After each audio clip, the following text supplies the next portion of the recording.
All right, this is estate sales finds from Labor Day weekend 2023.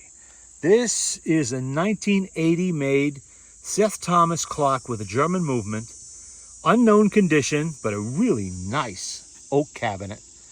And I'm going to oil it up and see if it works. Usually they do. Not a whole lot happens to them. People just let them get out of lubrication until they stop working. I have pen oilers in there. I'll get in there and take care of it. This little plaque here, I'm not sure what that is. Telephone Pioneers of America. Maybe it goes on a door or something, or maybe it's a desk plaque. I don't know. But it looked interesting. See, when I go to these sales, I'm at a workbench in the basement somewhere with 3 or 4 other guys, all of us scooping up what we can and throwing them into bags for ourselves. And so I'm just grabbing stuff quickly as I can. I knew the guy running the sale. I know I'm not going to pay a huge amount of money for this. So this is a vintage, probably 50s or early 60s Craftsman. I'm sure this is made by Brace. This is made by Stanley. Pretty sure, I'm not 100% sure, but I think this was made for them by Stanley. Post Miller's Falls, Stanley. It's really nice, heavy duty. Everything works. Most of the plating is still there. And what there isn't, we'll clean up nicely. Surprisingly, there were no brace bits. I don't know why you would have a brace and no brace bits, but maybe somebody got them before me. I'm impressed if they did, because usually people really don't go for that kind of stuff. It's just me, collecting this kind of thing. I hate to leave stuff like this behind. Beautiful American-made tools from a time when American workers made tools for other American workers, and they did it with pride. And this is a good example of really nice stuff. Alrighty, let me go over here. Turn around. You know what? Why don't we take this bag out? Put that over here. Excuse the mess. Such a mess in this car with all the stuff on the sales and everything that I've done. Okay, now I can sit down here while I go through the bags. It's a little easier for me. Okay. Let's start with whatever's in this one. First off, we have air compressor lubricating oil. Good to have. You have an air compressor, you do actually have to lubricate it now and then, depending on the type of compressor it is. A vintage 6-volt sealed beam lamp. It's still in there. It's brand new. 60s vintage by the look of it. We have a box. What's in the box? Oh, this is some kind of a micro greasing gun. It's full of grease, and it's not pumping out, but I'm probably not doing it right. You see, it's a needle greaser. Beautiful condition. I don't know who made it, because they didn't. All they did was put a number on it. That was it. No name. Put it in a nice fitted box, too. It's probably missing something, because something should go there. But whatever it is, this is what there was. So I grabbed it. Look at this nice little hacksaw here. Beautiful. What is that, lucite handle? Who made you? Let's see. This was made by Master Mechanic. Made in USA. Nice. Looks like it was barely used. This was from a house where the gentleman who owned it, I guess, was heavily into electronics. And let's see. We got big old bar clamp. That'll clean up nice. Is that bent? It is bent a little bit. Look at that. I can straighten that. Do I need more bar clamps? Not really, but, why not? Okay, we have Ronson lighter fluid. Good for your Zippos and whatever. Always use that. There are a bunch of these USA wire snippers. 3 or 4 of them, I think. Look at that. Vintage Craftsman USA ignition wrenches. Or little 4-piece wrench set. Various little Allen key sets like this. Who made this? This was made by Plano. Upland. I can't read that. Upland. It was made by Upland. Okay. We have a little starter there. We have a fancy hole punch. That must be for my supervisors over there under the door. You see him? Yeah. Fancy hole punch. See, that seems like it locks down. Yeah, there it goes. Film canisters. Always good for keeping small nuts and bolts, phonograph needles, whatever you need. Kept that out from underfoot. Let me see what this is. Stanley. Oh, a butt end. Yeah, it's just a butt marker, rather, for hinges. We're installing hinges. We got some spark plugs. We got circle cutter, another one. You've seen those before. I seem to find one, and every time I go to one of these estate sales, see if I can get that out of the box. Oh, another butt gauge. Yeah, it's another butt gauge. Again, for installing hinges. Let's put that over there. I'll take care of it later. Here is a chuck. Who made this? Is this Craftsman? Wow, it is.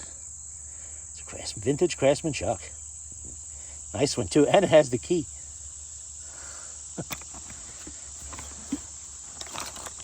See what's in here. Another butt marker. Again, hinges. All right, nothing of any interest there. Let's see about this one. It was from the garage. Oh, here we got an entire set, it seems, of dies. Who made this? Greenfield, Massachusetts. Patent pending, made in USA, which is why, of course, I picked it up. And that'll clean up nicely, no problem. Who made you? Come on. Made in USA die. Huh. Okay, made it. Okay. All right. That's good enough for me. It had the magic words on it, made in USA. There's a USA grease gun in there. There's some oil filters, some bungee cords, a bunch of cap kits and whatnot for license plates and tires.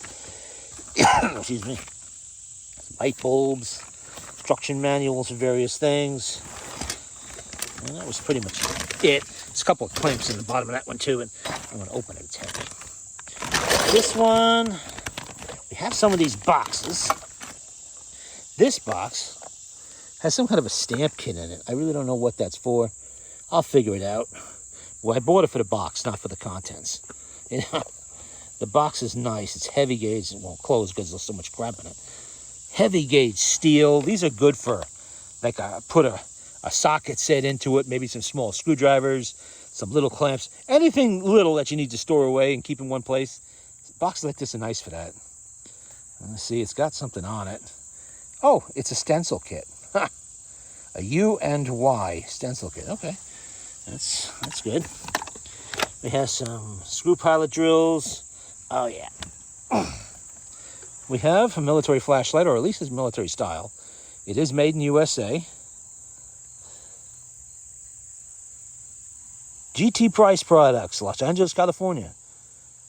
CTP. Is that a C or is that a G? No, it's GTP. Yeah, okay, GT Price. All right. Yeah. Nice little flashlight. There's no batteries. Wasn't corroded inside. So, we'll pick that up, add to the collection. Here. Somebody's keeping a close eye on me. This is a vintage USA Master Lock. Still has Milwaukee, Wisconsin Master Lock right on it. A number 3 with the keys. See what that says right there? Made in USA. Where are they made now? Overseas. China. Another metal box. This one's a file box. File card box for index cards and stuff, but it'll still work for tools. Little tap wrench. This one is Starrett. Good quality stuff. You see the Starrett name, it's good quality stuff. We have a bar or hotel ashtray here. You don't see these anymore because you're not allowed to smoke in those places. Sonesta Hotels. Yeah, so, yeah. Like I said, I'm at a bench just kind of loading up bags, And I know the guy running the sale. I know I'm not going to pay a whole lot for anything that I'm buying. Some waterproof matches, some tape, little tape measures, some solder, stuff like that. Now, here we go. Some skeleton keys. Just interesting stuff. There were no locks to go along with them.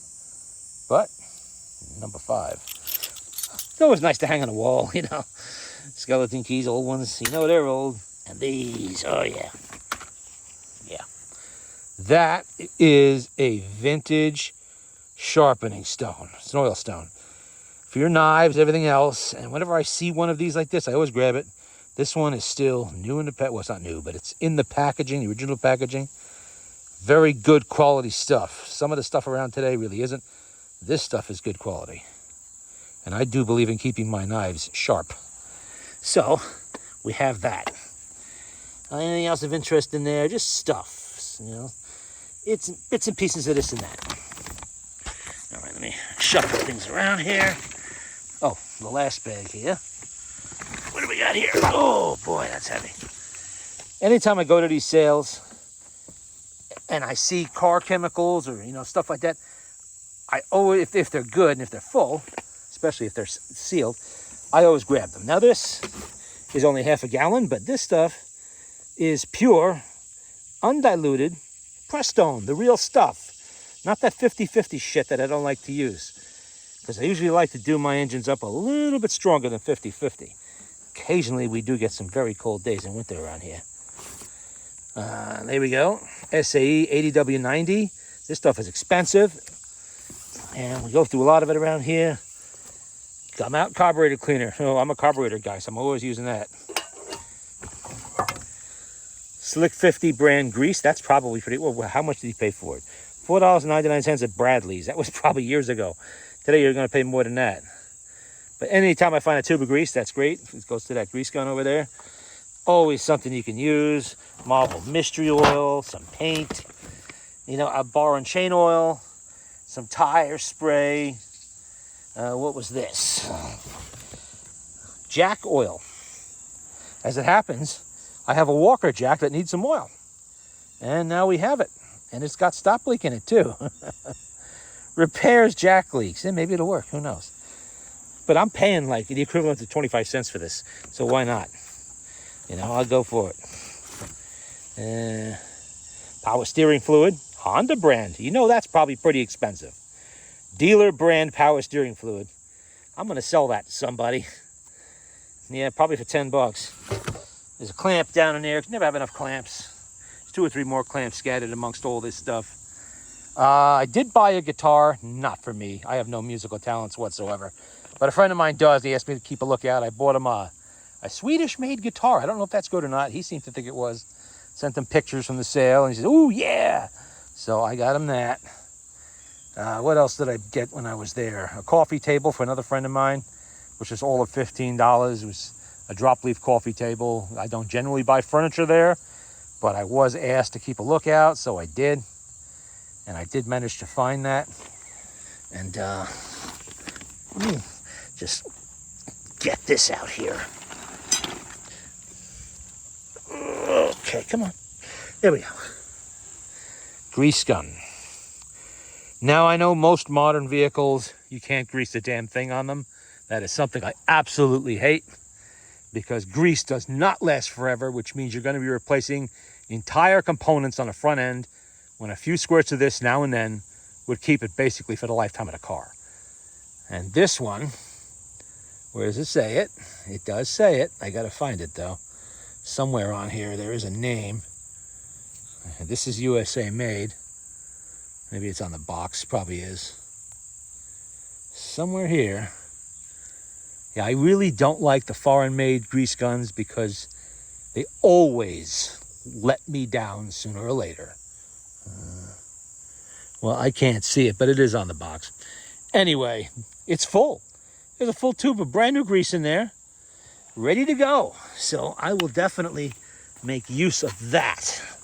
Matter of fact, let's pull that out of there altogether. Who made you? HP. And they paid $5.93 for this. You know how long ago that was? That had to be in the early 1980s, because you go to buy even a Chinese grease gun today, you're paying a lot more than $5.93. Yeah. The instructions are on it, tells you how to use it.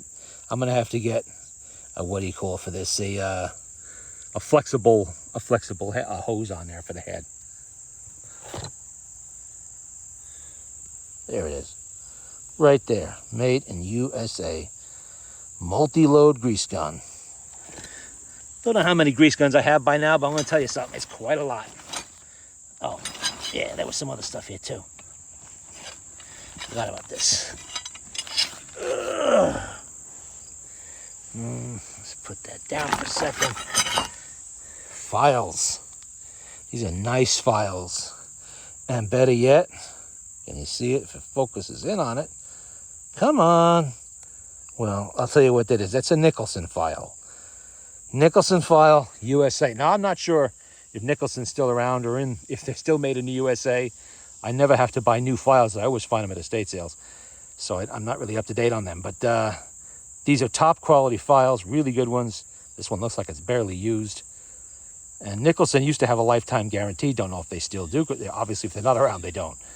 But these are nice. Just spotted those on the way out. There's two of them.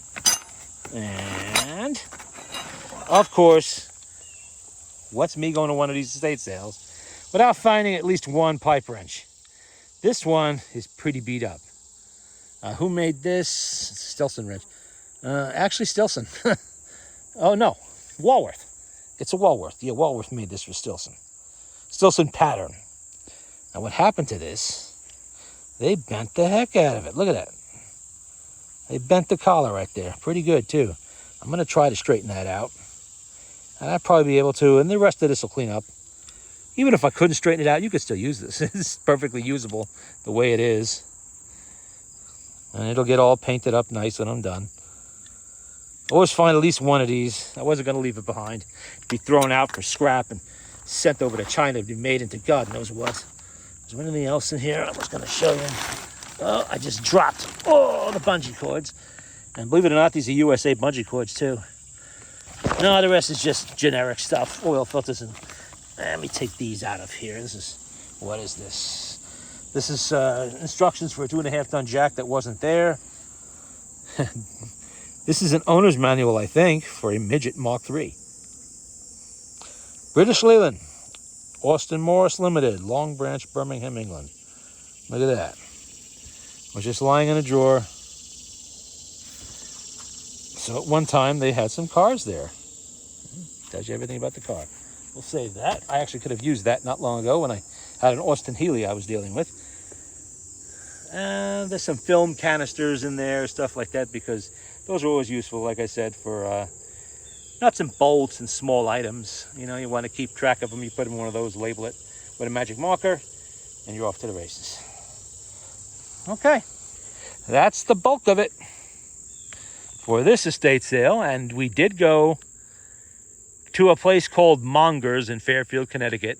They're a big indoor antiques mall, and they have a whole giant building full of industrial salvage. What's industrial salvage? When a factory closes down because the bosses decided they could make more money by shipping the company's production to China, the facility itself remains behind to be dismantled, and all the fittings inside, big heavy grates from the floor, assembly tables, big bases for machines, fans, things like that, all get unbolted and sold for scrap.